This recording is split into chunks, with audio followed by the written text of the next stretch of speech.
পৰিণত কেতিয়াও হ'ব নোৱাৰে অসম অসমীয়াৰ হৈ থাকিব অসমত ন্যায়ালয়ন অসম্ভৱ কোনোবাই যদি এই ক্ষেত্ৰত সীমা অতিক্ৰম কৰে তাৰ বিৰুদ্ধে চৰকাৰে নিশ্চয়কৈ কঠোৰ ব্যৱস্থা হাতত ল'ব আপোনালোকে দেখিছেই সকলোৱে দেখিছেই মুখ্যমন্ত্ৰী ডাঙৰীয়াই বাৰে বাৰে কৈ আছিলে যে অসমৰ সাংসদগৰাকীৰ পাকিস্তানৰ লগত সম্পৰ্ক আছে তেখেতৰ পত্নীয়ে পাকিস্তানৰ কোনোবা সংস্থাৰ পৰা দৰমহা লয় মুখ্যমন্ত্ৰী ডাঙৰীয়াই এই কথা কৈ আছিলে পৰহি দিনাখন গোটেই পাকিস্তানৰ হিৰো কোন আমাৰ সাংসদগৰাকী পাকিস্তানৰ টিভিত পাকিস্তানৰ ছ'চিয়েল মিডিয়াত যোৱাকালি কোন হিৰো আমাৰ অসমৰ সাংসদগৰাকী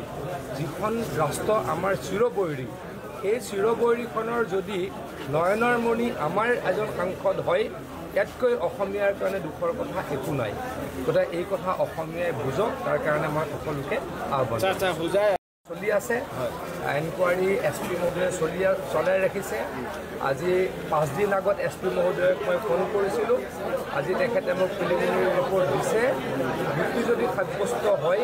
কঠোৰ ব্যৱস্থা হাতত লয়